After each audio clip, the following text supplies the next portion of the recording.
Carabao fans, let me talk to you. Now, the Carabao Cup final is set, guys. The Arsenal is going to be going one-on-one, mano-a-mano, against Manchester City. Now, Manchester City were playing last night.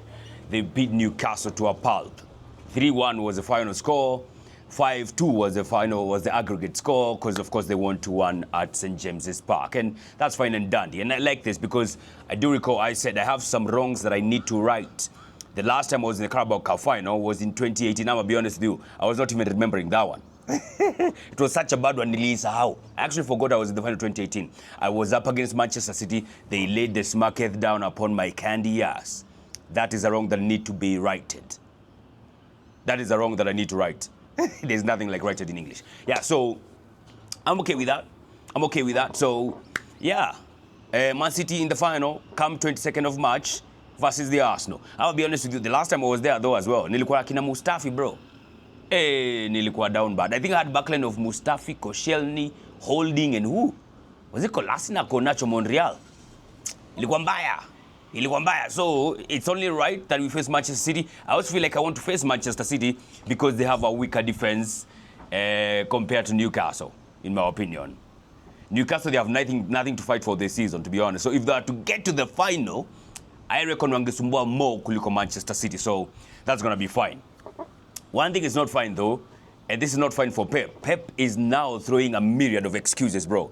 So one thing he's doing right now, he's saying he wants to write to the FA, or Manchester City should write to the FA, so that they change the rules so that Mark Gehi can be registered and able and eligible to play in the final. Now, Mark Gehi did not play last night, and Mark Gehi cannot play in the final either because the rules were changed.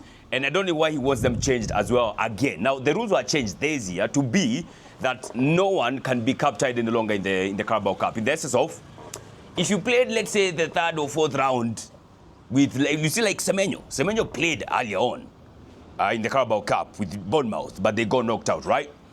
But he's eligible to play for Manchester City because they removed the captain thing or rule or regulation, right?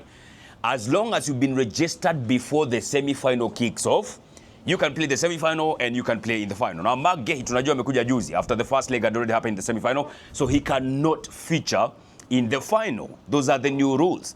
So for Pep to want to write to the FA to change those rules again, bro, I know they have broken rules before, but come on. So they think because they have broken 115, they can break some more? I don't get it. Pep is moving weird.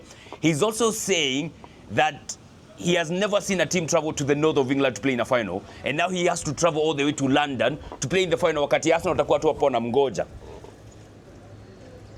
And he's citing that as an excuse, bro. I'm like, this is the 5th final Pep has ever been in. In the other 4, I have never heard Pep talk about or lament about how he's traveling down to London to go play in a final.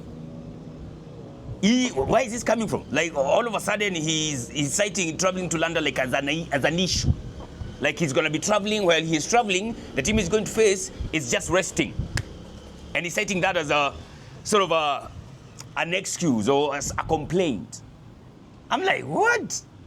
And then I remembered, it's because he knows his team is not as strong as it used to be. His team is no longer as strong as it used to be, and they're up against a quite strong opponent. So he's looking for excuses basically. Ndio wakipigwa waseme, oh, unaona Magehi hapo available na alikuwa player yetu tulimsign, we splashed some cash for that guy, and let's be honest, it was just 20 million transfer fee. Okay, I know the wages are high. We are traveling to London when the team we are facing is based in London, they were just resting. Sounds like excuses to me, bro. Sounds like excuses to me. Sounds like to me, those are kicks of a dying horse. Because I never had Pep through excuses, bro, and I'm hearing excuses after excuses. That is crazy.